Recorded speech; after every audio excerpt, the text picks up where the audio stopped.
Bonjour à tous, merci d'être avec nous. On se retrouve comme tous les matins. Il est 7h23. ñu ngi leen di nuyu di leen gërëm ci ànd bi ak télévision Futur Média tey le mardi 10 février 2015 ñu ngi jëm 10h waaw comme chaque matin ñu njëkkee ak xibaar yi ñun tamit l'information se réveille très tôt ci télévision Futur Média. Fatima Ba la ñuy àndal bu 8h jotee moo ñu fas yéene yaatalal xibaar yi ci wolof lay doon Fatima ñu ngi lay nuyu. Pape Cheikh maa ngi lay fay. mbaa jàmm nga fanaane. jàmm rek alhamdulilah loo fas yéene yaatal bu ñu demee ba 10h jot. di nuyu d'abord téléspectateur au Télé Futur Média di wax ne bu juróom-ñetti waxtu jotee bokk na ci li ñuy yaatal fraude fiscale bi nga xamante ne moom moo fës tey ci actualité bi di ay koppar yoo xamante ne ñu ngi ko fekk ci benn banque bu nekk ci Suisse lu toll si ñetti téeméer ak fukk compte nag sénégalais moom la ñu fa fekk ñu ëpp ci ñoom nag doon ay homme d'affaires waaye itam ay homme d'affaires yoo xamante ne ay libano-syrien la ñu nekk fii ci Sénégal banque boobu leen nag nekk ci Suisse mi ngi tudd HSBC ñu wax itam ci procès bu Karim Wade ndax démb Papa Albouri Ndao moom dafa gën a rek dugal ki nga xamante ne moom moo di doomu njiitu réew ba woon ndax moom dafa xamle ne 47 milliards yi ñu fekk ci compte bu Singapour Karim Wade ci boppam moom te it moom moo ko déplacé yóbbu ko feneen muy loo xamante ni itam ki nga xamante ne moom moo di Pape Mamadou Pouy àdduna ci dinañ wax itam ci chef de gang bi nga xamante ne moom moo faatu ci ay locaux bu commissariat bu Thiès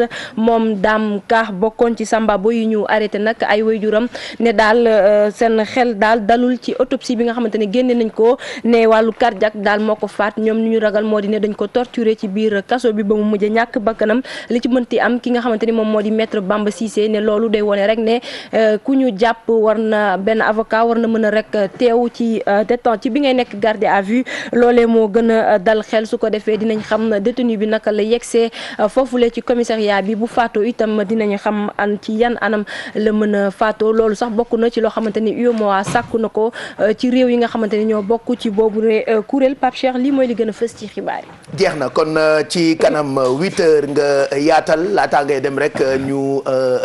dem ci yéenekaay yi ak li ñu xëyee tey ñu ci bëri waxtaane nañu lu jëm ci procès Karim Wade Walfadjri par exemple mu ngi def ci xëtam bu njëkk ci coowal compte boobu li nga xam ne ni kii di Karim ibbi woon na ko ci dëkk bu ñu naan Singapour alors contre expertise bu kii di Mamadou Pouy la yéenekaay bi xëyee tey di Walfadjri.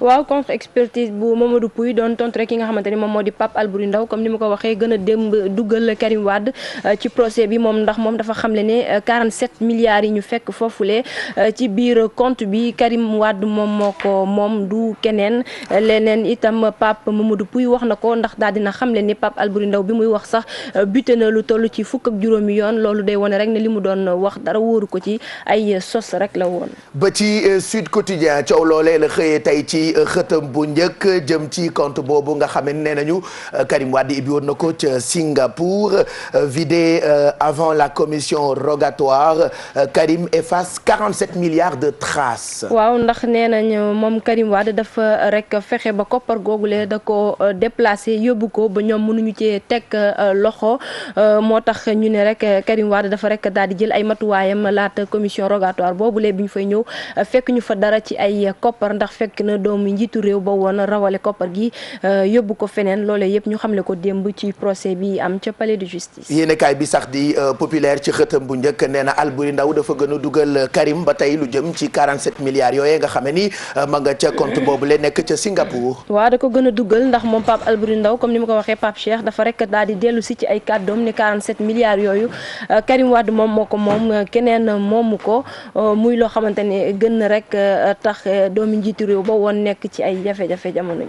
bu weesoo loolu réew mi tey xëyee na ak ki nga xamee ni moo di Abdoulaye Baldé lu jëm ci wàllu transhumance jëm APR alors ñu def ni Baldé charge ses anciens amis. waaw xam nga ñu bëri ñoo bokkoon ci kujje gi wala tey ci PDS ñoom daal dinañu transhumé dem rek ci APR muy loo xamante ni moom Abdoulaye Baldé mu ngi koy ñaawlu ndax jàpp na ne loolu daal du loo xamante ni politicien bu baax dina ko def wala ku am lu mu gëm bokk dina ko ko def nekkul ne sa parti nekkatul ci nguur gi wala amatul doole rek ne yow da nga war a daw wutali beneen parti bi nga xamante ne moom moo falu loolu day wane na rek ne yow gëmoo dara moom Abdoulaye Baldé bëgg a wax ne ñuy transhumé moom bokk ci te képp koo xamante ni itam def nga ko du lu muy rafetlu. bëri na ci yéenekaay yoo xam ne tey xëyee nañu ak révélation yu am jëm ci coowal fraude fiscale loolee nag direct info def ko ci xëtam bu njëkk ni lu toll ci ay kilifa yu bëri yu nekk fii ci Sénégal ñu ngi ci coow loolu. waaw Pape Cheikh comme ni ma ko waxee 310 comptes sénégalais la ñu wax ne moom la ñu fekk ci banque boobu nekk ci Suisse tudd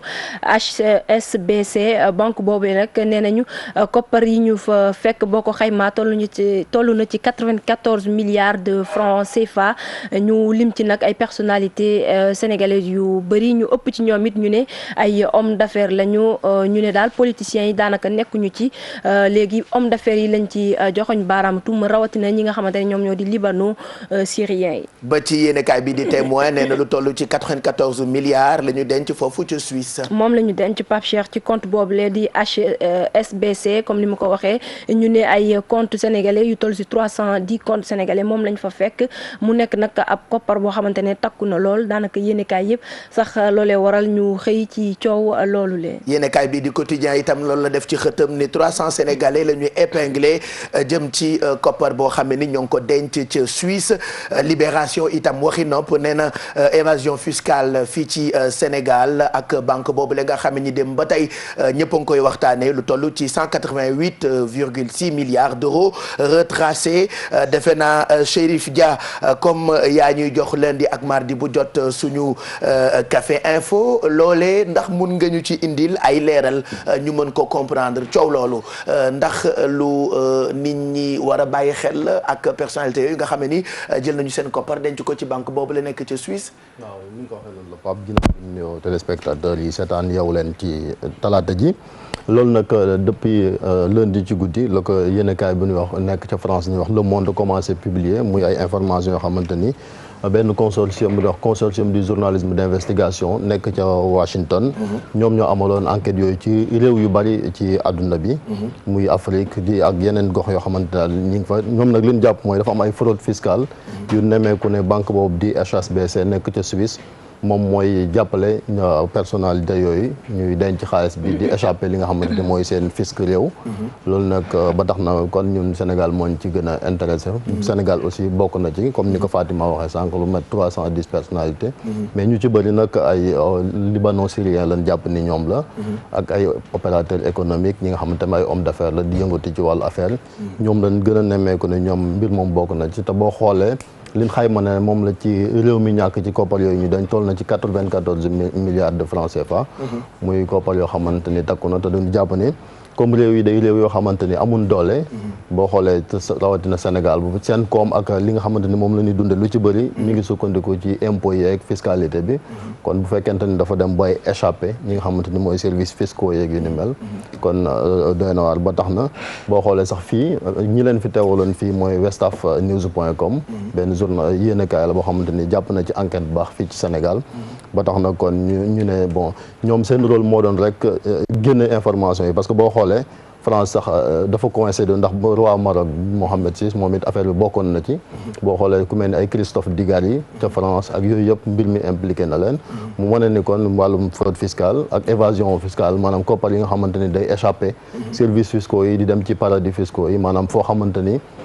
fa lañ leen fisc bi gën a yombee parce que mbiram paradis fiscaux yaa ngi dégg temps au traque des biens mal acquis ñu koy wax muy Panama ay îles Vierges britannique suite jaar daal di transité ci réew yooyu muy ay kii yoo xamante ni dafa am doole donc ñoom dañoo rawale seen xaalis donc voilà xaalis bu ñu moom la voilà ñoo rawale ko denc ko waaw fu ñu dul compé ci seen voilà ci kii waaw mais conséquence mais day am conséquence quand même ci réew yooyu parce que bu fekkente ni da nga war a fay comme li ma la waxee Sénégal ñun su am comme amun ay ressources minières ak yu ni mel lu ci bëri ci fiscalité bi leen di sukkandiku ak douane ñaar yooyu ñoo ëpp li ñu dugal xaalis ci Sénégal.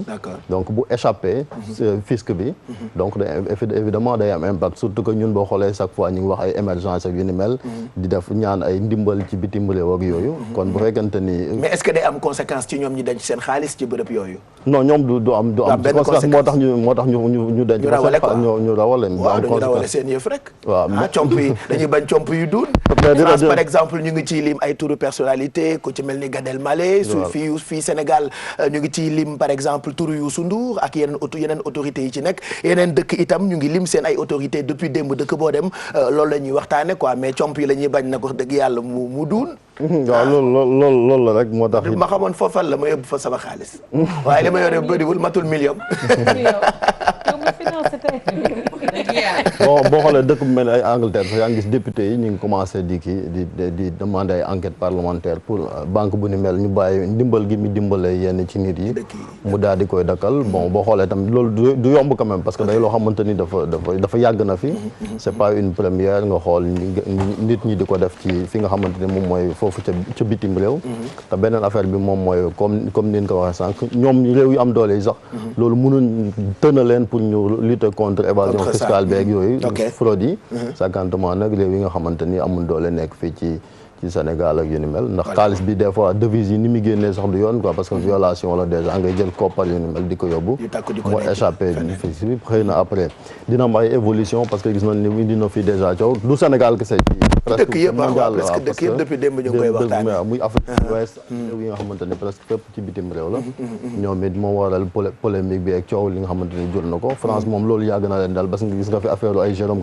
Cahuzac nekkoon ministre du budget daf doonoon ko fi toppee mbiram évasion fiscale ak yu ni mel ba jëlee ko ci gouvernement ba ak yu ni mel maintenant nag affaire bi dafa débordé ba daal di yegg si fi nga xamante ne moom mooy ci réew yu ni mel. mu ngoog kon loolu yéenekaay yu bëri xëyee nañu ko ñu tuddee ko évasion fiscale koppar gu dem ci beneen banque boo xamee ni ma nga Suisse loolu ñu ngi la ci gërëm Chérif ba tey ma gisaat leneen ci yéenekaay yi muy kii Macky Sall tegaat loxo di kii fi nekkoon premier ministre bu Sénégal gis naa par exemple laas wax ci ni ki fi nekkoon premier ministre boobu nekk na envoyé spécial bu président Mimi Touré. Donc envoyé spécial bu président de la République depuis démb. waaw secrétariat exécutif bu APR bi ñu dajee ci lañ ko daal di delloowaat fi nga xamante moom mooy ci biir attelage affaire gouvernement bi parce que boo xoolee Mimi Touré ginnaaw bi ñu ko jëlee primature bon ñu bëri dañ na woon day jógee APR démissionné ndax frustration boo xoolee ay 9 mois yooyu la def bokk na ci premier ministre yi gën a gàtt leen def ci primature moo ñu bëri mais boo xoolee tamit c'est pas surprenant son retour là parce que boobu jafe-jafe yi lu mu am moom dafa mës a revendiquer son appartenance ci biir APR ne moom du génn APR day dem noppalu ji fay boru nelawam wante bu del see dina militer waat ci biir APR te boo xoolee attaques yi nga xamante ni opposition bi ñu ngi koy attaqué APR di président Macky Sall moom bokk na ci les seuls yoo xamante ni dañ doon monter à chaque fois au créneau fu mën a nekk di réagir ngir defanteeg ñi nga xamante ni moom mooy opposition bi muy lu rare parce que boo xoolee premier ministre yi wala yenn kilifteef yi boo xasee ba am ñu jëlee la fa da ngay frustré daal di gedd soit génn parti bi dem ber sa yoonu bopp ak yu ni mel mais moom defut loolu dafa toog di xeex di defante ba dellusiwaat moo tax kon c'est pas surprenant ak boo xoolee kéem bi ndax défense yi muy défendre Macky Sall di ko aar di ku ko song mu daal di ñëw kii ci c'est très rare ñu gis ko ci li nga xamante ne moom mooy histoire politique Sénégal moo tax moom it mu daal di dellusiwaat fi nga xamante ni ñu daal di koy nommer envoyé spécial parce que comme mës na nekk premier ministre c'était surprenant ñu koy nommer waat lu gën a suufee lu ni mel mais bu nekkee envoyé spécial di mu koy yónni xëy na ci yenn barab yi ak ndaje yi parce que boo xoolee ko Île Maurice bi fa amee ay élection sax moom demoon na fa teewal Union africaine moom moo nekkoon représentante Union africaine non Union africaine sax déjà moo ko pour mu daal di jouer ay médiation pour moom kii donc muy loo xamante ni peut-être moom yàgg na jouer rôle yu ni mel fi nga xamante ni moom mooy foofu donc Mimi Touré retouram bi c'est pas d'une manière surprenante parce que boo xoolee ñu bëri doon wax ne dafa am ay ambition yu ni mel xëy na moo tax. les gens pensaient même que day def. day dem Naspartem. Wala moo am ambition di yóotu photo yu Macky Sall ak yu ni mel mais peut-être c'était sa stratégie à elle de montrer gars yi ne li ñu waxoon amut moom. xëy na Macky Sall moom moo ko taxoon di jóg ak APR ak. tamit ni mu défendre li nga xamante ni mooy bilan Macky Sall bi ak Macky Sall. c'est très rare ngay gis ñi am ay ndomb tànk sax. di ko def quoi donc c'est pas surprenant. voilà kon mu ngoog ñaari ponk yooyu ñu ngi la ciy gërëm nga indi ci ay leeral Chérif Dia muy suñu kopp info ba tey ci yéenekaay yi l'Observateur ak na mu xëyee duñ ci sori ndax waxtaanee na lu jëm ci Malick Gakou ak enquête boobee nga xamee ni amal na ko jëm ci ki ñu tuddee ni mooy numéro 2 bu AFP alors moom El Hadj Malick Gakou ay kàddoom mu ngi ci l'Observateur ce qu'on va faire mooy dem directement Médina ci rédaction centrale bu l'Observateur pour le menu de ce 10 février 2015. Bonjour Pape Cheikh Diallo, ravi de vous retrouver ce matin de bonne heure pour vous présenter la une de l'Observateur. L'Observateur de ce mardi 10 février ouvre une large fenêtre sur le numéro 2 de l'Alliance des forces de progrès, Malick Gakou, le drame de sa vie. C'est un portrait enquête à lire dans l'Observateur du jour. À 54 ans, Malick Gakou, ancien ministre et président du Conseil régional de Dakar, un homme politique surmédiatisé mais aussi très mystérieux. L'Observateur a fait une plongée dans la vie de ce garçon qui a dernièrement fait sortir Moustapha Niasse de ses gonds. À quoi ressemble un homme qui a subi le drame maternel avant même d'avoir ouvert les yeux sur la vie. Premier indice, il souffre d'un manque d'amour, source de populisme parfois revendiqué, d'un chauvinisme mal placé, enfant de la banlieue comme il se réclame, mais toujours le cœur à la main. Bref, longtemps apparu aux yeux des Sénégalais comme un fils d'oligarque qui, avec ses vestes bien coupées et ses montres en or, le numéro 2 de l'AFP n'est pourtant pas ce garçon que tout le monde croit connaître. L'ancien ministre des Sports qui s'attable actuellement avec le gratin mondial s'est échappé de très loin d'ailleurs. Et comme un teigneux athlète, le garçon savoure aujourd'hui une victoire sur le fil contre une vie qui a débuté dans une lourde et triste ambiance de deuil. À lire également les détails sur la réunion du secrétariat exécutif national de l'AFP tenue hier au Palais de la République. Macky Sall case Mimi Touré. La réunion du secrétariat exécutif national de l'APR qui s'est tenue hier au Palais de la République a consacré la nomination de beaucoup de responsables politiques du parti au pouvoir. Quand la convocation de cette réunion avait été annoncée hier, le monde politique s'attendait à une réplique aux dernières déclarations de Maître Abdoulaye Wade, mais rien. Le chef de l'État est plutôt préoccupé par la gestion de son parti. En atteste les réaménagements effectués dans l'organisation de sa formation politique. Macky Sall a fait revenir Mimi Touré à la réunion du secrétariat exécutif national. Mieux, Mimi Touré a été nominé au poste d'envoyé spécial du président de la République.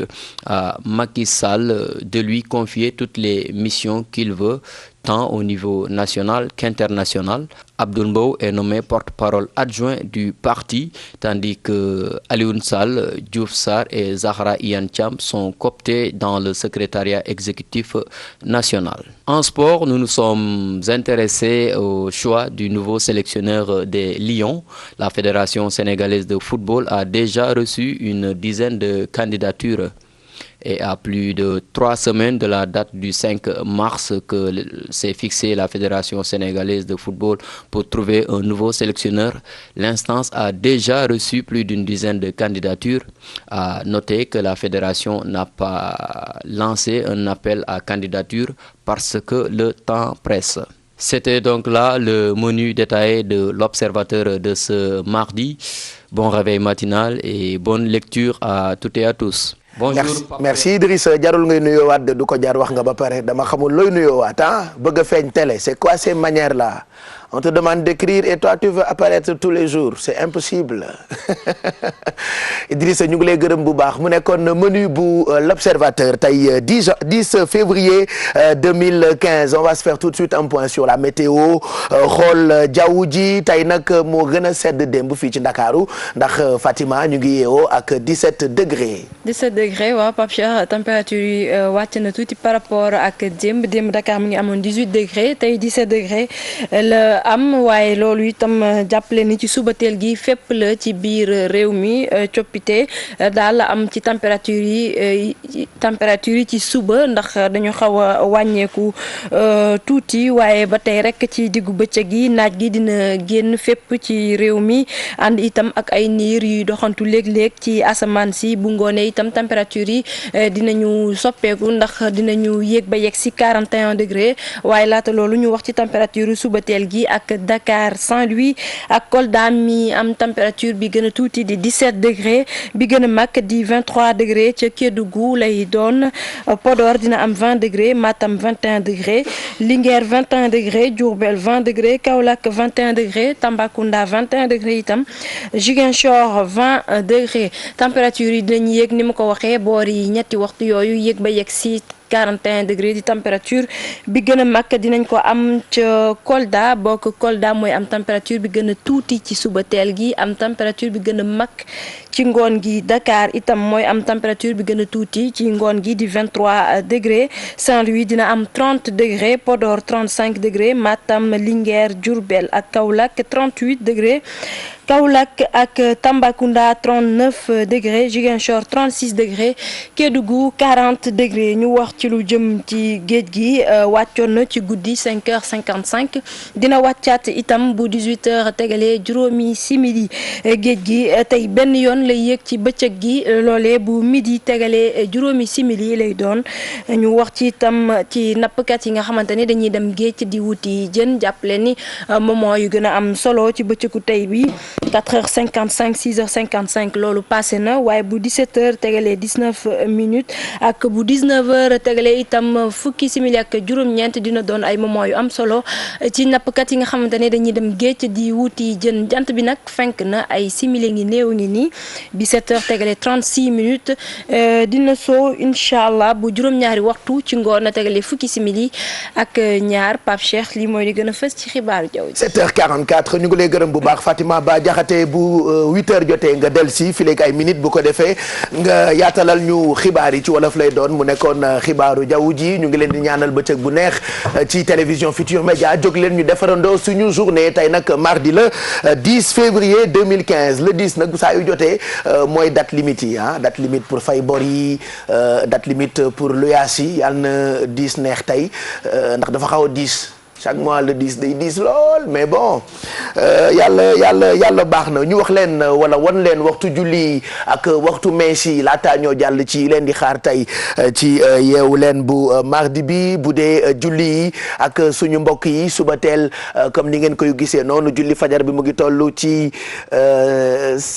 5h28 tisbaar mu ngi toll ci 13h16 takkusaan mu ngi toll ci 16h39 timis mu ngi toll ci 19h49 gee mu ngi toll ci 20h58 kon julli fajar gi 5h28 tisbaar 1h16 takkusaan 4h39 timis 7h49 gee mu ngi toll ci 8h58 pour suñu mbokku chrétien yi ak église yi jàngu yi heure messe yi bu dee cathédrale ci semaine bi am na messe 7h vendredi am na messe 7h30 ak 18h30 dimanche am na messe 7h30 ak 10h30 bu dee jàngu bu martyr de l'Ouganda foofee am na messe ci semaine bi 6h30 ak 18h30 dimanche ak jour férié am na messe 19h 7h15 9h30 11h15 ak 18h30 bu dee jàngu bu Saint-Joseph foofu nag am na messe ci semaine bi en temps ordinaire 6h30 ak 18h30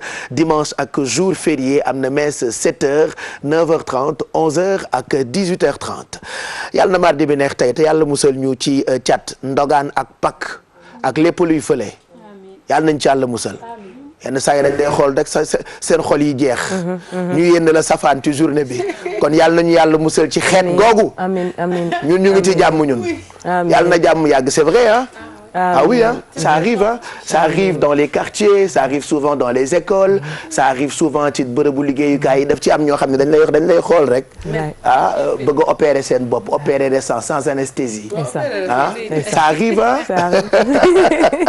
am na ñu lay xool rek bëgg a jàpp seen bopp paaka wala bëgg la am mat wallaahi yàlla na yàlla féexal seen xol kay. alors à ces gens-là je leur conseille quand même ñu jël potu ndox. ndox mu sedd guy fajar gi ñu naan ko. te def ñaari lixlaas. waaw benn waaw ñaari lixlaas rek. ñaar rek baax na lixlaas daa fort de juróom-ñaari glace. juróom-ñaari donju glace waaw yu sedd guy ah. Allez, il est 7h47. Kiara, elle est là ce matin pour nous parler des gens qui sont parmi nous. Ah, da ngeen bëggoon tàccu, d'accord. Kiara est là ce matin. Mado est là ce matin. Kia est là ce matin. Bijou est là ce matin. Alfie est là ce matin. Et moi je suis là comme tous les matins. Voilà. Alors Kiara, ci kanam. On parlera de ces Sénégalais qui vivent en Italie. Un petit détour vers Brescia. Voilà, comme j'étais en Italie, j'en profitais pour les rencontrer. Parce qu'il faut le dire que quand même, la diaspora, elle suit tout le temps la TFM. Donc, je voulais me rapprocher d'eux pour savoir qu'est-ce qu'ils ont à nous raconter sur leur expérience. Vu que moi aussi, je suis immigrée au Sénégal. Eux, ils ont raconté comment c'est être immigré en Italie. Voilà, donc ce sera pour tout à l'heure. On ira à Brescia comme ils disent suñu xaritu sénégalais ya fa nekk Chiara mi nga xam ne nag mooy italienne bi gën a sénégalaisé delluwaatoon dëkkam mais demul seeti waa dëkkam dafa dem seeti plutôt sénégalais yi nga xamante ni ñoo ngi ci dëkk boobu reportage boobu nga xam ne def na ko ak gëstu beeg waxtaan beeg naka la ñu fay dundee ci kanam la ñu koy indil Mado comme mardi bu jot day dem feneen xool la fa gën a fashion mu indil ñu ko. exact Pape Cheikh namoon naa leen maa ngi nuyu mbokku téléspectateurs yi ñun nag comme ni ñu koy waxee rek dañuy dund mbëggeel on est le 10 jour J-4 donc on parlera de Saint-Valentin comme ni ñu koy wax et des astuces mbëggeel oh mbëggeel ok baat bi tàngalagu ko il a envie d'aller à la mer te suba ba tey woy bi may woy mooy je pense à toi mon amour ma bien-aimée. Ne m'abandonne pas, mon amour, ma chérie. Je pense à toi, mon amour, ma bien-aimée. Ndeysaan dafa joo ndeysaan tey cat. Mon amour, ma bien-aimée. Ne m'abandonne pas, mon amour. Ah, vous l'avez? Jéem ko aborder. Ngeen ne ma. Mais tu sais que bu la nuyoo day wax sa tur. Ablaye Mbaye. fekk mu xam la quoi non peut-être bu la xamee. dama ko diggoon ceeb pay. waaw ndeysaan. toggalu ma ko ñu tase aéroport ma ne du ma wax. comme ça mu bañ ma xàmmee Ablaye Mbaye na ma nii. ne ma waaye Khady Ndiaye sama ceeb bi. da ngay wax rek. billahi je te jure. ñu vérifier information bi. boo ko. ok yow tam des fois da ngay wax de. wallaay c'est pas la ah. c'est vrai. d'ailleurs sama benn cousin moo jëm da ko doon wax yow sa benn bët bi day gis li ngay def nii macha allah. ok on s'est réveillé juste tey ak mbëggeel donc Mado nous donnera quelques idées cadeaux pour la Saint-Valentin Saint-Valentin bi nag c'est dans 4 jours le 14 février gannaawaati suba la tey nag mooy le 10 naka la ñu ko mën a célébrer ba mu neex ci nit yi bëggante ce sera pour tout à l'heure et puis Bijou nous parlera aussi de la mode mode bi nga xamante ne actuellement mooy def ravage boo tukkee dem ci yeneen i réew souvent on parle d'extravagance wala ëppal. l'extravagance wala ëppal wala Pape Cheikh parfois on parle de hit girl. hit girl de maa ngi la koy wax nga naan ma qu'est-ce que c'est mooy chaque année dañuy déterminer quelques femmes ne ça c'est les hit girls de cette année ñoom la ñu war a suivre parce que dañuy lancer ay tendances. am na au niveau international au niveau national laa nara indi ay hit girl Sénégal ñen ñooy suñu ay hit girl on va parler de ça street style bi waa Facebook di def tout le temps dinañ ma rey te sama heure dee du jot et puis on va parler de Feugue Jaay Pape Cheikh. voilà Feugue Jaay dafa am solo de loo foog. j'ai découvert. ah oui Feugue Jaay yenn saa yi nga dugg fa nag tubaarkàlla jënd fa yu baax waaw petit mi taxaw di ma filmer xam na bu baax li may wax Xaadim xam na bu baax li may wax Feugue Jaay occas ba miin na ko jënd na fay caleçon su set ba taay ndeysaan daal lu bot yi nii boo demee Feugue Jaay bi buñ la daaj dilee bal boo ca jëndee am sa yu baax tubaarkàlla Kiara mi tase nañu ba taay moi je vais souvent. tu fais souvent Si, c'est vrai.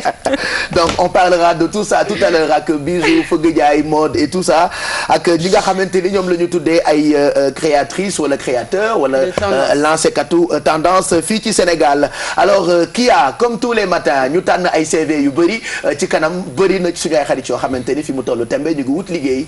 Bien sûr Pape Cheikh comme ni ñu leen di jotee tous les jours tey dinañ jàllale donc 2 CV. CV Diop Abdou Khadre et également le CV de Fatou Anne. Qui ont des expériences avérées dans leur domaine. dinañ jàllale seen CV espérant tout simplement que recruteurs yi dinañ leen woo. et puis donner quelques conseils et puis Pape Cheikh on parlera de déco dans la deuxième heure. jeex na kon ci kanam lay doon on parlera déco mais en même temps en première partie ci kanam dinañu wax ci ñi nga xamante ne ñooy wut liggéey parce que bëgg nañu ku ci xëy fajar nga jóg job yi ainsi de suite ak yeneen yoo xamante ni ñu ngi ñëw tout au long de ce rendez-vous ci yeewu leen bi 7h54 li ñuy def rek mooy àndandoo léegi ak waa Olympique Club coach Mass mooy dugg si léegi bu ko defee mu jox ñu ay exercice loolu ci fitness bi la bokk bu ko defee ngeen xëy quand même mën a yëngal seen yaram parce que sport dafa am solo bonjour coach. Bonjour Pape Cheikh. Bienvenue. Bonjour. Ça va alors naka suba si. cool. noppal ngeen bu baax. ouais alhamdulilah. keroog jëngal ren bi daf ñoo rey quoi. waaw tey waaw moo tax ñu bëri taay sax. da nga koy yolomal quoi. ayca c'est parti. Petit renforcement bas du corps aujourd'hui. Après un échauffement de 5 minutes. Voilà, juste renforcer le bas du corps. C'est bon? Voilà, allez, c'est parti. Et c'est notre petite récréation. Pas de récréation, le travail continue. Ouais. Sur le côté. Changer. Parfait, enrouler vers l'arrière. Allez, c'est parti, step tap. DJ.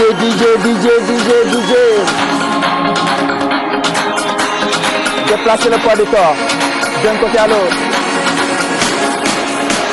Allongez, partez. Tendez, ramenez.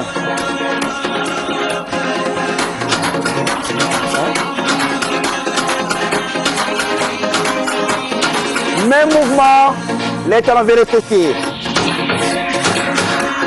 Allez, croisez, tirez. Même chose. Allez un peu plus bas maintenant.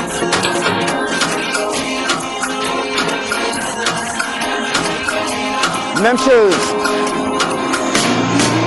On reprend, step touch. Allez derrière, gardez le premier mouvement.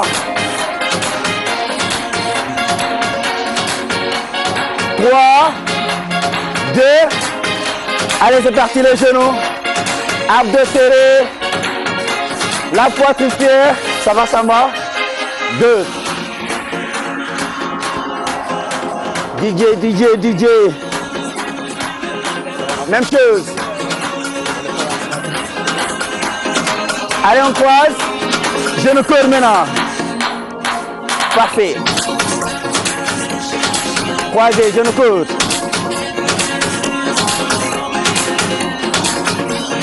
3, 2, 1, vous relâchez. Le renforcement des mains. Le poids du corps sur la jambe gauche. Travail d'isolation. Allez, c'est parti. Le travail commence. Avec la jambe libre, ouvrez, fermez. À mon signal, accélérez. 8, step, space, 5, 4, 3, 2, encore 8. 8, step, space, 5, 4, 3, on va changer de jambe, même chose. Tempo lent, ouvrez, fermez. Toute l'énergie sur la jambe d'appui.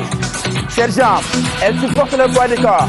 Avec la jambe libre, isolée. Isolée, même chose. 8. Option avancée avec sa barre. Le même mouvement, accéléré. 8, 7, 6, 5, 4, 3, 2, 8 fois. 8, 7, 6, 5, 4, 3, 2. La récupération, regardez. Allez, c'est parti. On récupère comme ça. À gauche, à droite. Option avec Samba, sinon, tu sais. 8, 7, 6, toujours. 5, 4, 3, 2. Restez, le travail continue. Je me mets le profil. Maintenant, passe enfant. La jambe droite derrière. Vers le bas. Oui, et vous revenez. Step. Le genou directement vers le sol. Gardez le talon arrière. Décollez. Le buste reste droit. Directement vers le sol et vous revenez. Encore 8. 8. 7. 6. 5. 4. 3. 2. Maintenant.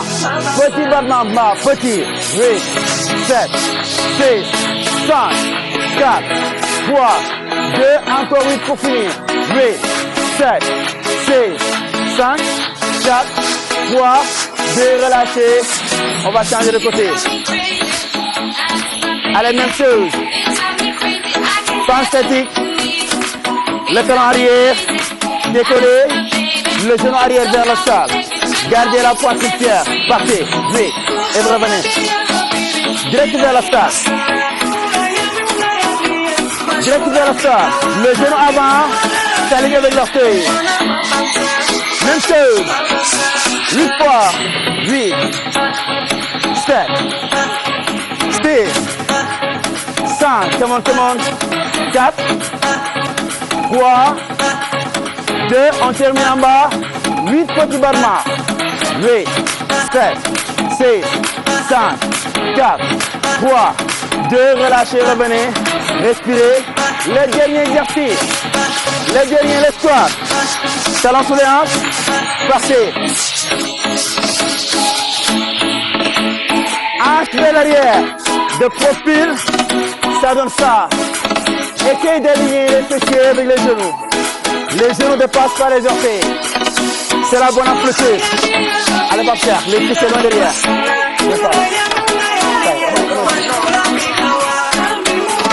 Allez, monte, on le téléspectateur. Regarde, très bien. Hanche encore vers l'arrière. Vers l'arrière. Faites comme s'il y avait une chaise derrière. 2. Comme s'il y avait une chaise. Même chose. Allez, tout le monde. 8 pour finir. Restez en bas. 8 fois. 8, 7, 6, 5, 4, 3, 2. Comptez 8 fois. 8, 7, 6, 5, 4, 3, 2. Et on relâche. Et là, on relâche. On était étiré. li baaxul ci mag de. Étiré. waaw bii rek a baax ci yow nag bii mooy renforcé. Changer. Parfait. Fessier. Cheville sur genou. Fessier vers l'arrière. Et là, vous relâchez hanche et fessier. Parfait. On change. Même chose. Cheville sur genou. Respirez. Allez, bravo tout le monde. Merci. C'est tout pour ce matin. On se donne rendez-vous lundi, Inch'Allah. D'ici là, prenez soin de vous. Vraiment jaru ko woon. Allez, Mado. jaru ko woon ah. Allez, Pape Cheikh. jaru ko woon. ah là là. ah lii yëpp jaru ko woon nag wax dëgg yàlla. ñoom tam dañoo ngéwéle de. non. oh là là. Fatima. ñëw nga. waa kay baax na. 8h02. journal. sonn.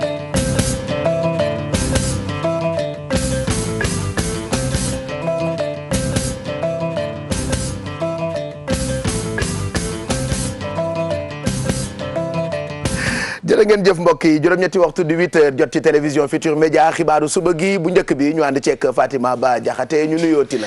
ma fayati leen Pape Cheikh xibaar yi ñu doore kook wàllu fraude fiscale koppar gu bëri gu ñu denc ci benn banque bu nekk ci Suisse lu ëpp ñetti téeméeri compte sénégalais la ñu fa fekk koppar yi ci nekk bu ñu ko xaymaa daanaka jege na téeméeri milliards ci suñu koppar ñu ne nag ay personnalité sénégalaise ñoom ñoo ko moom ñi ci ëpp doon ay homme d'affaires libano syrien koppar yooyu ñu denc ci benn banque bu nekk ci Suisse te banque boobu lee tudd HSBC dinañ ci dikkaat ci suñu yeneen jotaay xibaar ñu wax ci procès bu Karim Wade Pape Albouri Ndaw moom gën a dugal doomi njiitu réew ba woon ndax moom expert comptable bi dafa xam le rek ne compte bi nekk ca Singapour moom Karim Wade moom moo ko moom te koppar yi ci nekkoon te mu xayma ko ci 47 milliards de francs CFA loolee nag mu ne ki nga xamante ne moom moo di Pape Mamadou Pouye Bibo Bourgi ak Tahibou Ndiaye ñoom ñëpp daanaka jot nañu ci koppar yooyu lee moom Pape Albouri Ndao yemu ca ndax nee na ci ndorteelu weeru septembre atum 2014 la Karim Wade daal di vidé compte boobu lee ngir rek bañ enquêteurs yi yegg si ba foofee ñu ànd ceeg récit Aminata Mbaare Sow. tey ji ci suba ñu ngi doon waxtaanee ci procès bu Karim Wade compte Singapour bi ñuy lam-lamee ne am na wala amul kii di Pape Albouri Ndao di expert comptable bi commission d'instruction bu waa CREI yi yabaloon ngir mu def enquête yi moom nee na compte Singapour boobule am na te am na lu toll ci 47 milliards ci suñuy xaalis bu fa nekk expert comptable bi teg ci ne xaalis boobu mu ngi jógee ci ay société yu ci mel ni Dubai Ceramic Blackbird Investment ak China Holding International nee na tamit ci biir compte boobule am na ñoo xam ne ñu ngi fii ci Sénégal jot nañ leen ci may xaalis bokk na ci Bibo Bourgi Pape Mamadou Pouy ci lu toll ci 1 milliard ci suñu xaalis mu xam ne tamit Tahibou Ndiaye jot na lu jege 1 milliard ci suñu xaalis te nee nañu transfert yooyu yëpp nag ñu ngi ko defee ca banque bu ñu duppee China Hang-Seng mu fàttali tamit mouvement yooyu leen ñu ngi ko defee diggante 15 décembre 2011 Pape Albouri Ndao teg ci ne Karim Wade ak i ñooñam ginnaaw bi ñu xamee ne enquêteur sénégalais dañuy dem ngir xam ndax compte Singapour boobule am na wala déet ñoom dañoo daal di génne xaalis bi nekkoon ci compte boobule yóbbu ko feneen ba pare daal di brouiller piste yi ngir enquêteurs yi bu ñu ñëwee duñ fa fekk dara.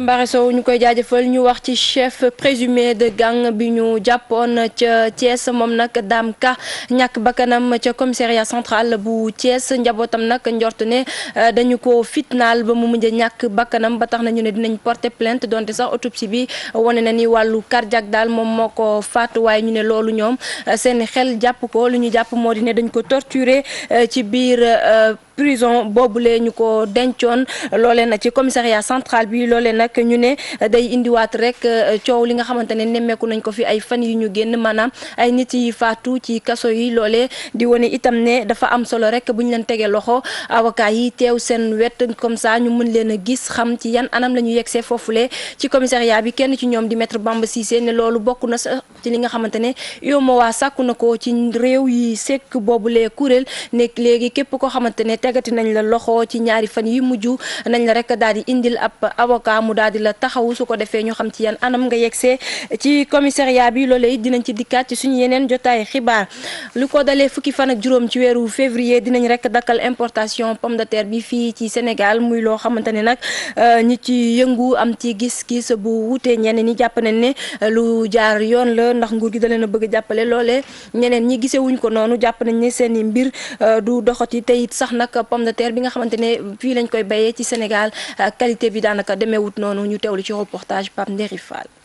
yi jël nañu dogal ajandi dugal pomme de terre fii sunum réew li ko dalee fukki fan ak juróom ci weeru février bi le ci diiru ko ñeenti weer ñi daan dugal pomme de terre ci dëkk bi le ñoom di naqarlu gile dogal teg ci ne ñoom qualité pomme de terre bi ñuy bayee sunum réew dara baaxu ci. importé moom wax dëgg yàlla dajul gànd ko suñu liggéey ndax importé mooy suñu liggéey pomme de terre moom tubaab rek la ñuy jaay duñ jaay local bi day gaaw yàqu ci ñun pomme de terre local moom du ma ko jaay moom du mu yàgg-yàgg moom fii 4 mois yi moom du ma jaay benn damay xaar bu ñu tijji bii moom doo commencé waat mais duñ jaay local man moom du ma ko jaay. ñiy bay pomme de terre nag ñoom ne gile dogal lu ñuy rafetlu la ndax ñoom bay nañu loo xam ne dina dundal askan wi ci boobule diir. waaw loolu de bu ñu ko defee dina baax ndax réew mi ni ñu koy defee ci soble bi di ko arrêté noonu la ñu ko war a defee ci pomme de terre bi. bu ma juumalee 2 mois lañ defoon daaw te bi ñuy indiwaat soble pomme de terre importé bi fekkoon na mu desoon kon ren bu ñu ko yokkee ba 4 mois dina baax parce que xam naa ni li ñu bay ren mu ëpp li ñu bayoon daaw. fu pomme de terre bi mën a jóge gérant fast food bi moom nee na da koy jëfandikoo teg ci di ñu leeral lu tax li ni mel. importé bi moom mooy gën a neex a togg parce que. bu nekkee local bi day bëri ndox mais quand même mën nañu utiliser simit suñuy pomme de terre locale comme ça ñu développer suñu réew tamit. en fait ñun moom duñ ci am gàllankoor parce que am nañ habitude di ko defar ba mu naaj kon. dugal pomme de terre sunum réew dañ koy ajandi ci diiru 4 weer gile àpp nag ëpp lool guddaaw gi nga xam ne ci 2 weer rek la nekkoon dogal bile horticulteurs yi rafetlu ko importateurs yi nag ñoom ci boobule diir dañuy toog rek xaar ndax dina metti lool ci ñoom nee nañ.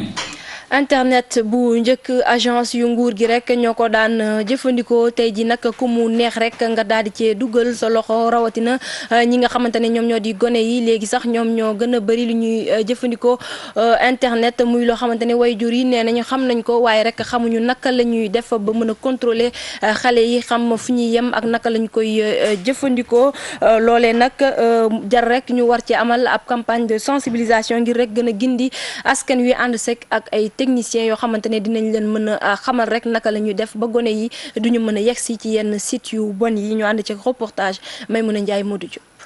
damay xool samay kii nii samay message ak samay kii après ma dem YouTube jëm fa xool ay way kii nii visiter daal xool nu ma fa mën a gis. Alassane Gueye di tuut tànk bu nekk ci classe CM2 moom nag dafay faral di connecté wu ci internet mu ciy bëgg loolu ni Alassane tuut tànk yu bëri ñu ngi connecté wu di def sax loo xam ni seeni waajur foogee wuñ leen ko. aw ma temps wu ki internet samay gos danañu connecté mais en dehors de la maison. moo tax internet man aw ma ci aucune information.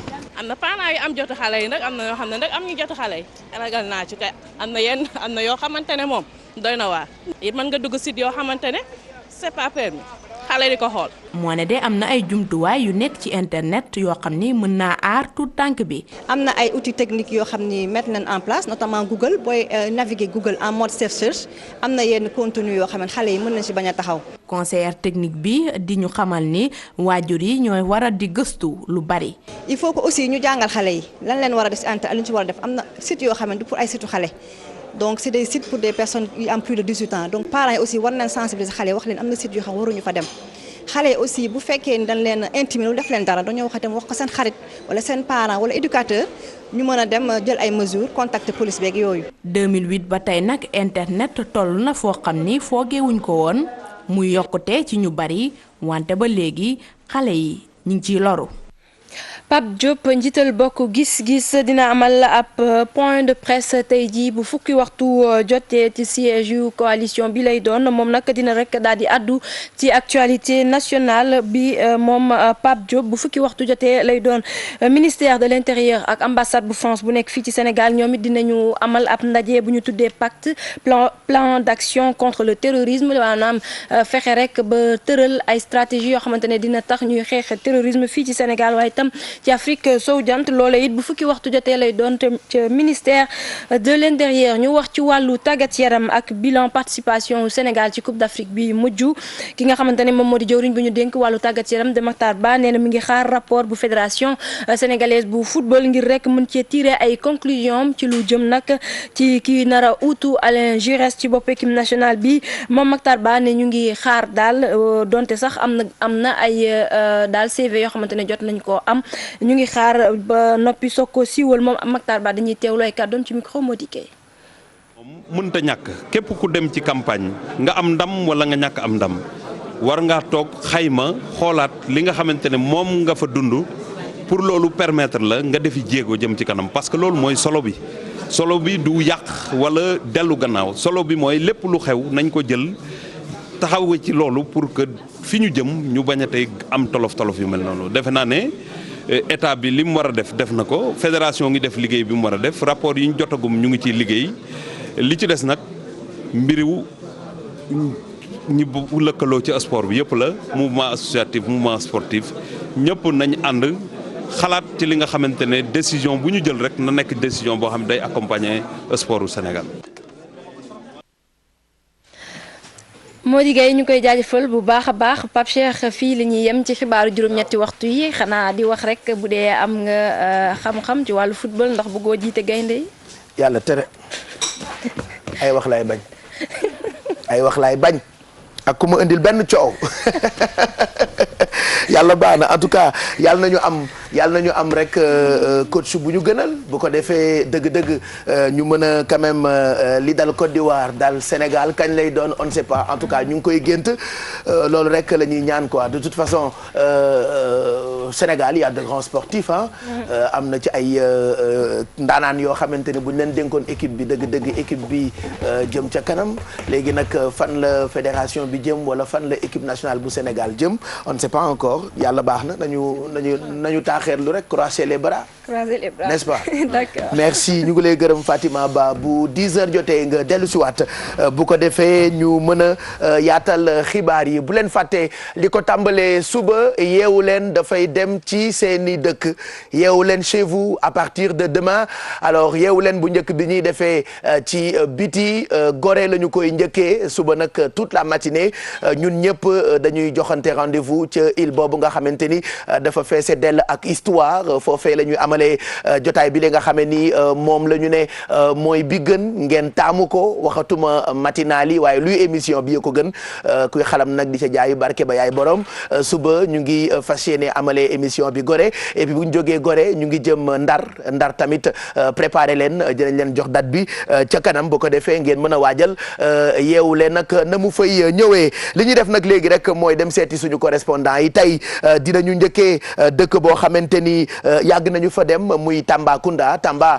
ki ñu fa teewal di Moussa Oumar Gueye Moussa Oumar Gueye nag mooy suñu correspondant permanent foofu ca Tambacounda Moussa ñu ngi lay nuyu. ñu ngi lay fay Pape Cheikh Diallo. mbaa jàmm nga fanaane. sant yàlla bu wér a wér. tey Tambacounda dégg naa yeewoo ngeen ak seddaay waaye loolu xawuñu faa soxal lu ñu fa mën a jàpp ci ay xibaar. Pape Cheikh bala ma lay wax li fi am ci information yow war nañu wax kañ ngeen di yeewu leen fii ci Tambacounda. bon après Tamba xëcc na nag ah. non damay tooñ fépp la ñuy dem parce que bu ñu jógee Gorée suba. ñu ngi jëm Ndar. waaw su ñu jógee Ndar ñu ngi jëm Paris. bu ñu jógee Paris ñu ngi jëm New York. ok bu ñu jógee New York nag ñu ngi jëm Touba. bu ñu jógee Touba ñu ngi jëm Kaolack xanaa bàyyi nga àddina. waaw jege nga Kaolack de Tamba moom soriwul. léegi bu ñu jógee Kaolack nag ci la ñuy doog a ñëw Tambacounda te loolu man maa la ko dik ñun ñoo ko dik waa Tambacounda incha allah. bismillah leen ñu ngi leen xam nga suñu borom dogal na ni GFM fu ne def na fa dara ndax ñun yamale wuñu suñuy yëf Dakar rek ndax nag Sénégal fépp la. sûrement. voilà donc on viendra à Tamba incha allah parce que tournée la ñuy def tournée nationale ak tournée internationale mbete Youssou Ndour. jërëjëf incha allah vous serez bien accueillis comme chez vous. incha allah donc Pape Cheikh pour bañ a yàggal rek ñu ni fii ci Tamba. li ci gën a fës ci xibaar ci jamono jii ñuy wax ni bokk na ci ki nga xam ne moom mooy jëwriñ bi ñu dénk wàllu bonne gouvernance di maître Oumar Youm. xam nga fan yi dafa nekk ci ab tournée boo xam ne dafay vulgariser ci acte 3 programme Sénégal émergent ak code des marchés lu bees liñ ci indi waaye daal fii ci Tamba bokk na ci ñu ni dinañu séqi ay jéego jéem a jàppale ñu fi ne ngir kooma ndax Tamba dañ ko fàtte woon ay ati at leneen lu ñu mën a jàpp ci ñoom itam nee na agent wu ARD yi nga xam ne toogoon nañu ñeent jàpp juróomi weer mënuñu jot seen payoor ndaxte ay luubal dafa amoon ci koppar ya fa ne nee na loolu danañ ci liggi l'enquête lu gën a gaaw ñu jàppale askan ak ñi nga xam ne ñooy liggéey ci agence régionale de développement masawu na leen lu baax a baax gannaaw loolu itam Tambacounda tegal nañ leen xeer bi jëkk ngir ñu am benn centre polyvalent pour jeunes yi jégom war a toll ci téeméer ak ñaar fukki millions ci suñuy koppar leneen lu ñu mën a jàpp loo xam ne lu bees lay doon itam ci Tamba jàpp ci diwaan bi mooy ci kii di Raf Frontière kii di jëwriñ bi ñu dénk wàllu justice nee na danañ leen defal boobu benn maison de justice ndaxte bëri na ay tuuti tànk yoo xam ne amuñu ay kayitu juddu ñooñu seen jàng dafay sooxe bu ñu yeggee CM2 duñu mën def l'examen ñooñu itam bu fekkente ni màgg nañu bëgg bokk ci ñi nga xam ne ñooy tànn kii doon njiitu réew dañ ci mën a bokk parce que amuñu kayitu juddu loolu tax itam ñu ni danañ ci wut saafara leneen lu ñu mën a jàpp ci wàllu xibaar itam fii ci Tamba tey jii da ñi nga xam ne ñooy union nationale des exploitations forestiers mooy ñi nga xam ne ñooy yëngu ci wàllu garab yeeg yooyu ànd ceeg waa eaux et forêt ci njiitalal colonel Assane Diour ñoom nag tey jii danañu amal waxtaan boo xam ni dañuy waajal journée foresterie boo xam ne war na am ci Kolda le 21 ki ko war a jiite moom mooy njiitu réew mi waaye nag fii nii tey jii dañuy waxtaan yan lañ ci war a demee ak itam li nga xam ne moo war a nekk intérêt ñi nga xam ne ñooy yëngu ci wàllu exploitation forestière nekk fii ci Tambacounda ak li ko wër. li ñuy jeexalee mooy bu yàggul dara am na benn prisonnier boo xam ni moom nag dañ ko jëlee woon fële ca Kédougou war ko indi fii ci Ndungu Siin ci Tambacounda moom nag mu daal di rëccoon. daw dem ci benn quartier bi ñuy wax Saare ji lépp waaye nag dafa juum dafa dugg ci benn kër boo xam ni ab policier buy liggéey fële ca Thiès moo ko def mu dikk loolu de cat la.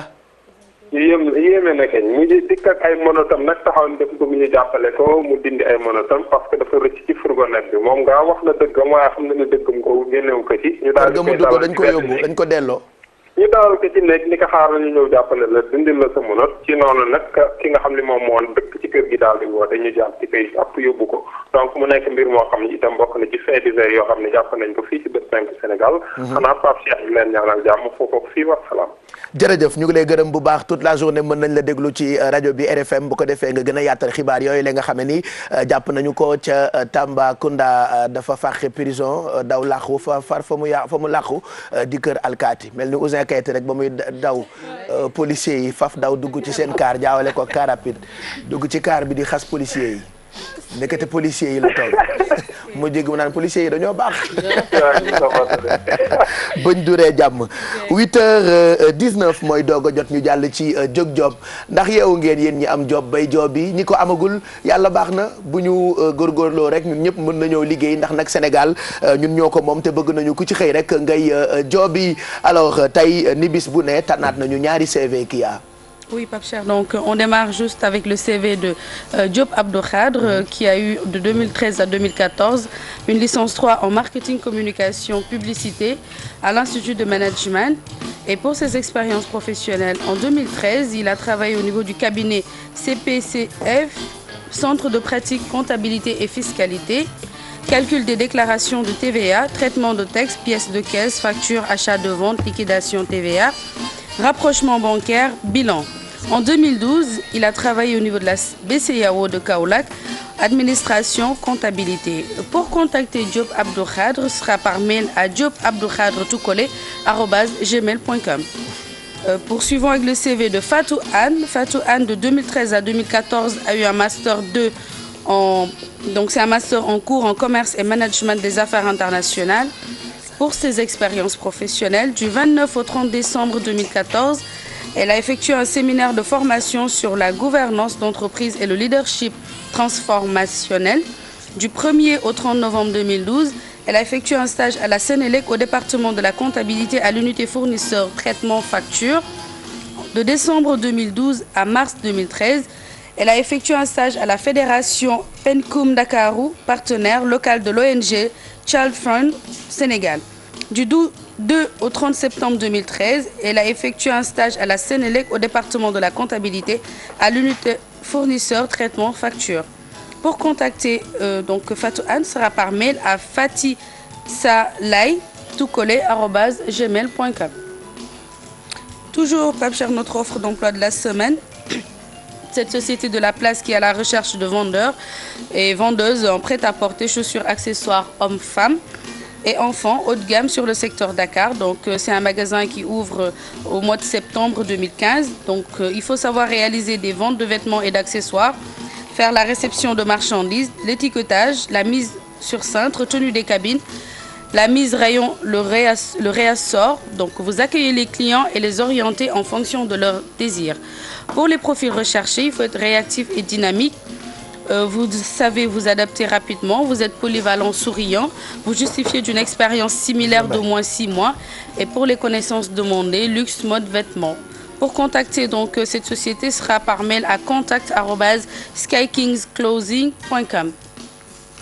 Pape Cheikh, c'est tout ce que nous avons aujourd'hui comme CV. donc ñoom ñaar on leur souhaite bonne chance en plus des CV am na itam ay conseils yoo xamante ni da nga koy joxe chaque matin pour ñuy wut liggéey. di dox ci exactement, Pape Cheikh, toujours donc avec notre deuxième candidat qui a effectué donc un séminaire de formation sur la gouvernance d'entreprise et le leadership transformationnel.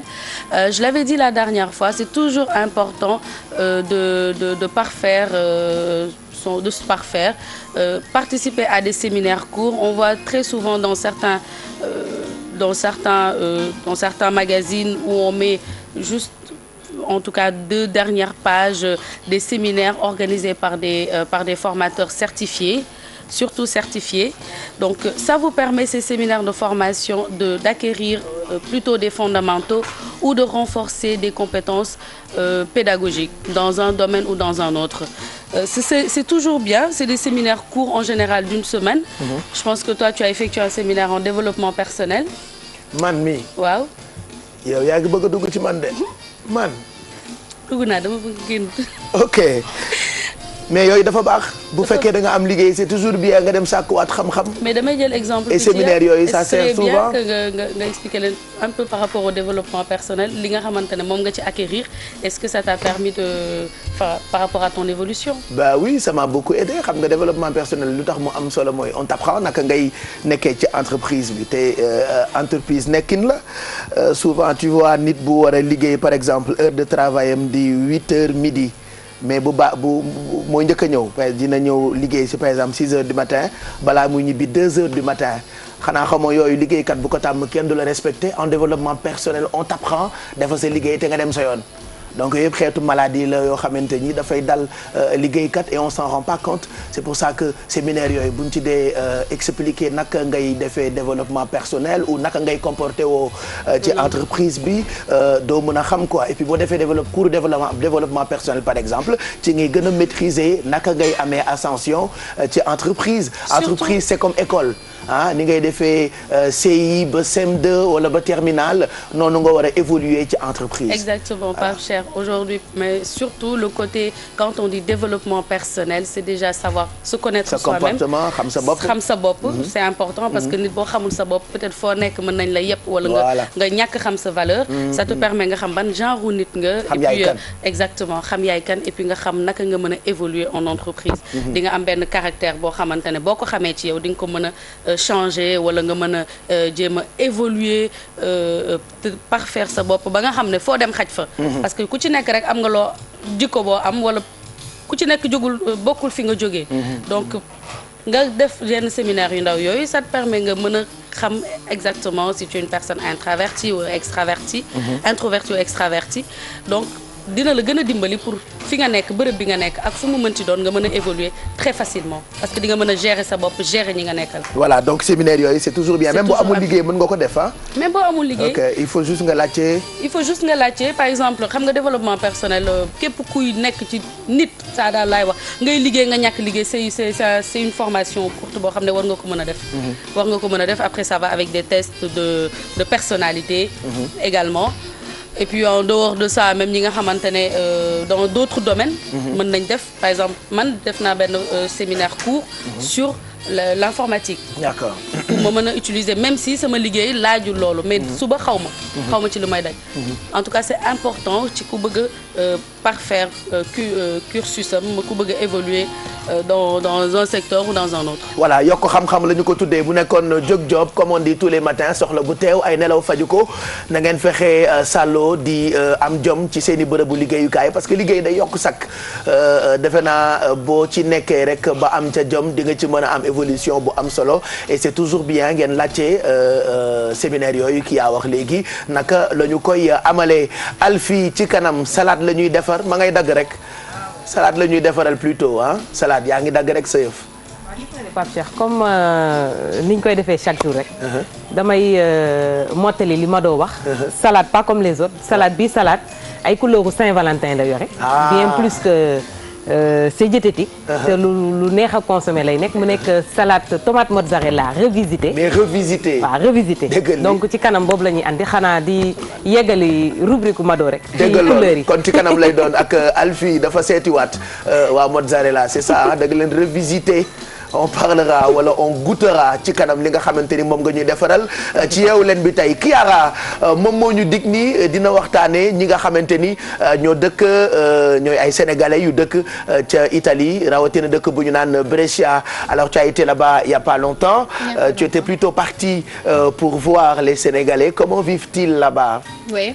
Bon, même si je m'intéresse depuis longtemps à la question migratoire en tant que sociologue, mais j'ai en profité en étant en Italie pour les rencontrer parce qu'il faut le dire quand même, les Sénégalais de la diaspora en général et surtout les Sénégalais de la diaspora qui sont en Italie, vraiment ils suivent tout le temps la TFM. Et donc ils nous écrivent souvent des messages. C'était le moment de les rencontrer vu que j'étais là-bas. Donc je fais déjà un petit coucou à Ibram Beng et Chérif Sarr qui m'ont aidé à organiser ces rencontres au restaurant Kër Mame Diarra à Brescia et où j'ai interviewé des Sénégalais. Je n'ai rencontré plusieurs, ils étaient très gentils avec moi et C'était surtout certaines questions concernant la migration sénégalaise en Italie. Surtout c'est cette idée d'une vie à moitié, donc une vie qui n'est pas vraiment consommée dans un pays ni au pays d'origine.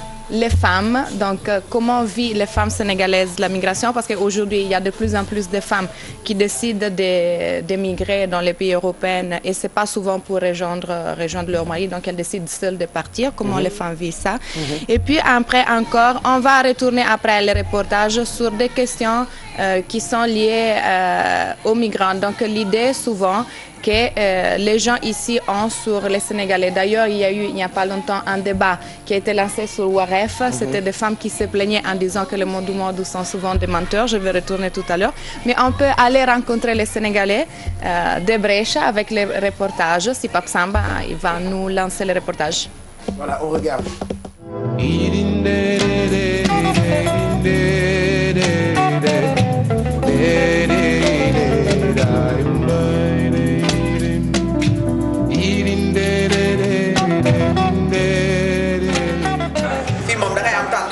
sa olof ndax loo wax rek dugal ci italien fii nag ñi ngi liggéey ci jàmm sénégalais yaa ngi ñëw di lekk di naan waxtaanu politique ak làmb ak lépp ci biir dafa mel ni daal Sénégal nga nekk boo fi ñëwee moom dafay mel ni Sénégal nga nekk immigration ñëpp xam na ñu mel dafa metti molto duro du loo xamante ne lu yomb la metti na torop pour jigéen fi boo fi nekkee amoo fi jëkkër da ngay sonn boo liggéeyulee doo fay sa kër doo faj say soxla doo yónnee Sénégal sa waajur Sénégal moom da lay manqué parce que xam nga lu tax famille dafa neex xam nga toog ci dëkk def fa ay 10 ans 15 ans 20 ans gisoo gisoo yaay gisoo rakk gisoo mag gisoo kenn dafa nekkee ñi ngay nekkal fii ñooy sa famille ndax boo amee lu la metti ñoom ngay njëkk gis boo amee bànneex ñoom nga koy bokkal kon ñi nga nekkal fii ñooy sa famille moo tax ñun ñëpp dañoo war a ànd nekk benn mu nekk solidarité entre aide mutuelle bu ko defee ñëpp mën a nekk si jàmm.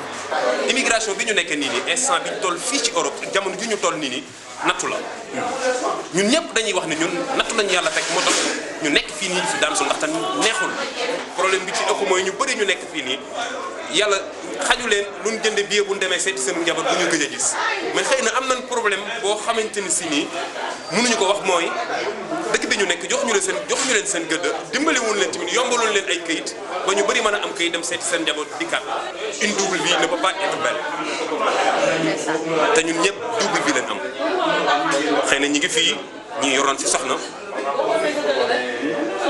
waaye tamit am nañ yaay fële am nañ ay doom fële am nañ ay rakk foofu am nañ fay am di jàmm mënuñu toog man nag mënu ma wax ni que ni dëkk bi naxari na mais mënu ma wax tamit dëkk bi metti na parce que pour man affaire bi choix la kenn ku nekk yaay xool la nga xamante ni si ni moom nga tànn moom nga bëgg a dund nga dund ko. jigéen ñu bare ngi fi nekk fii ci Brescia di liggéey comme man yor fi yeneen restaurant ñii di liggéey façon liggéey bu ne ñii di liggéey ci diitaay ñii liggéey ci restaurant tubaab yi italien ñu fi fekk ñii di liggéey fu nekk daal jigéen ñaa ngi fi.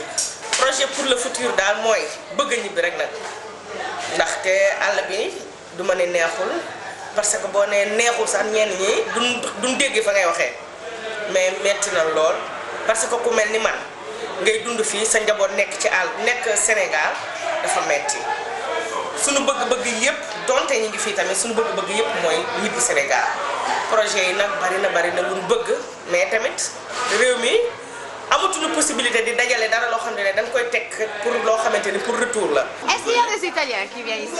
si Italiens yi ñu ngi ñëw di ko lekk bu baax baa bi ñëpp ñu ngi koy ñëw lekk ku ñëw lekk ko koo xas ba ñam moom chaque fois da ngay tourner pour lekkaat ko si parce que comme début Sénégal la waaw c'est bien fait. I don't know where the hell she is and why she's gone with the kids. Chabi.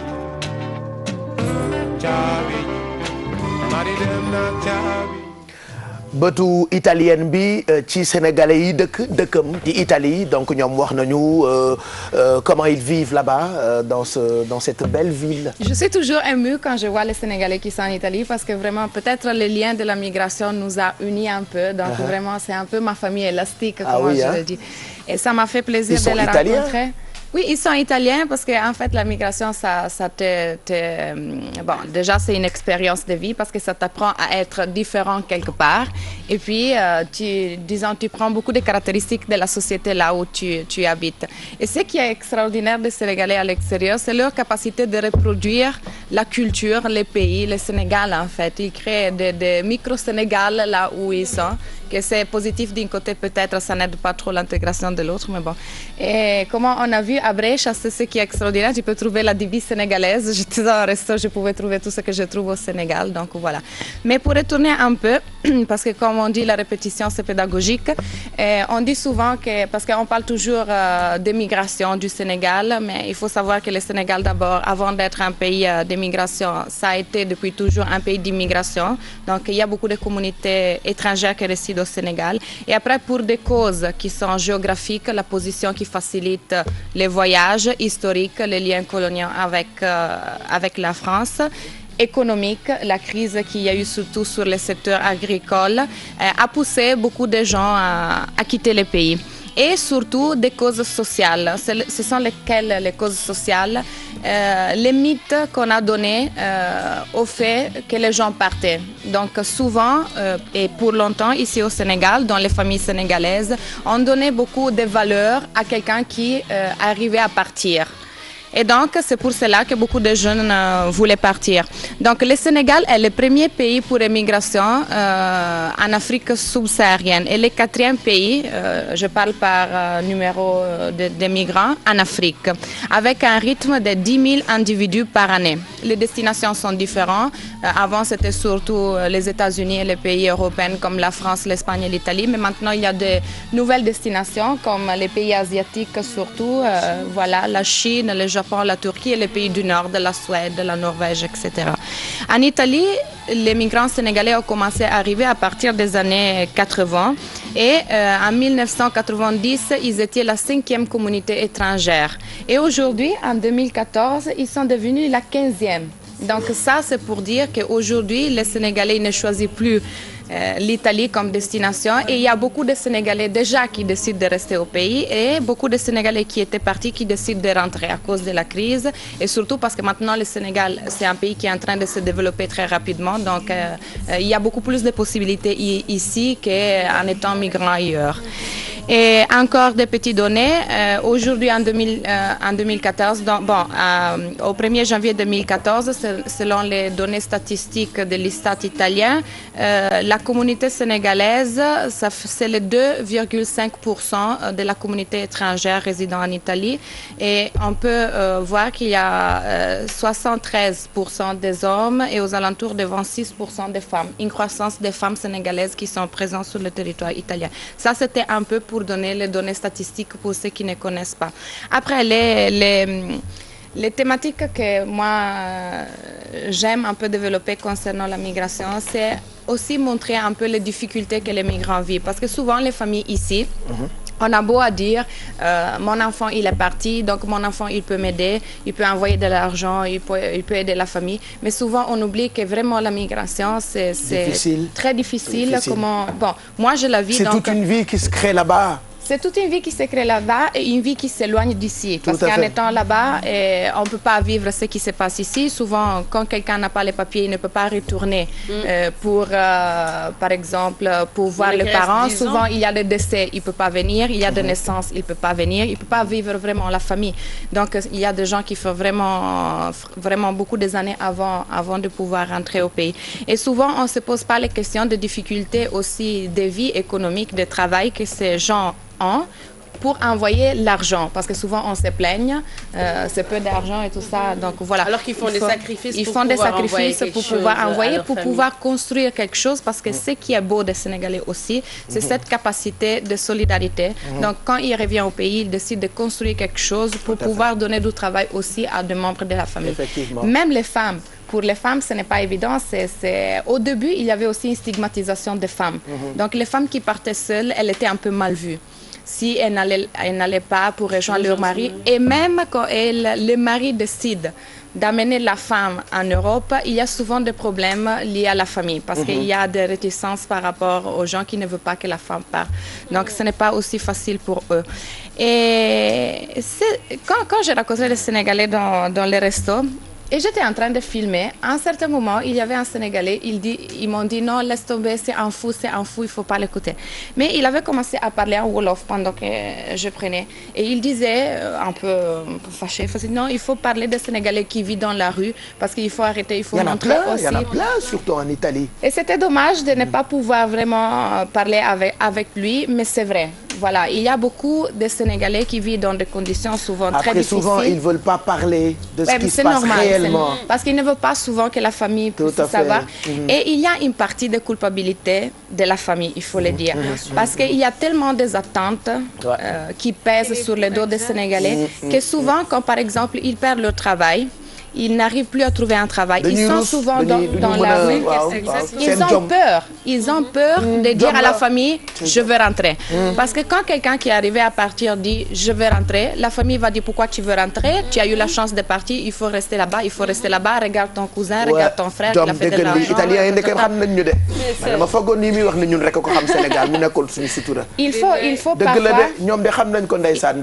Il faut parfois avoir aussi l'humanité de dire que la réussite, c'est pas seulement l'argent.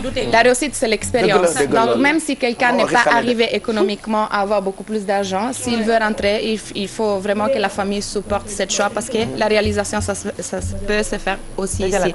Et il y a aussi une augmentation des maladies mentales qui sont liées aux Sénégalais, aux Sénégalais qui sont à l'extérieur et qui rentrent parfois et ils ont des troubles mentaux. Et souvent, on le voit par exemple parce que souvent les marabouts ou les prêtresses qui s'occupent d'un deuil ont souvent ces cas-là. Donc les familles qui amènent des immigrés. Et ça, parce que vraiment, c'est très compliqué pour eux. Même on utilise des pratiques que nous, on appelle nopp.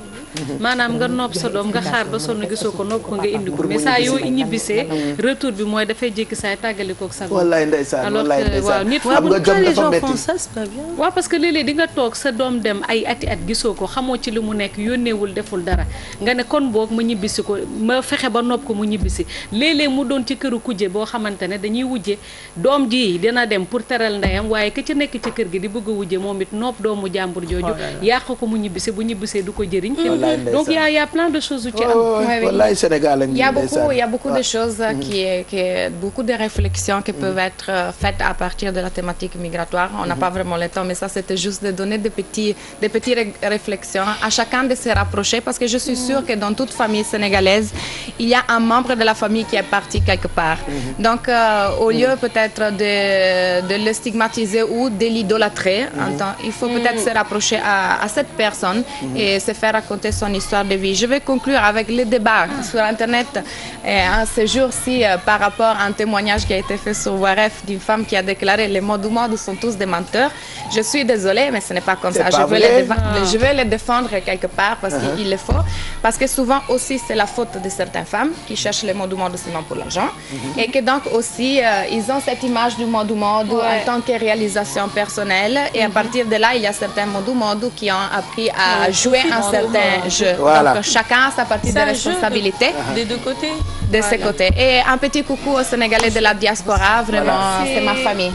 jeex na merci man dama foogoon ni ma dàq wax ne mais ndeke moo ma dàq wax de. foogoon naa li may wax xajul ci boppu xale waaye moom it li muy wax ku ko tekki dof te kat li tax moom rubrique am neex ma bu ñëwee ay tubaabam lay làkk ñu làkkal ko ay wolof donc dialogue la boo xamante ni franco italiano wala foo. ku nekk xam li nga ci comprendre. Ah oui, exact ku nekk jël li mu si comprendre.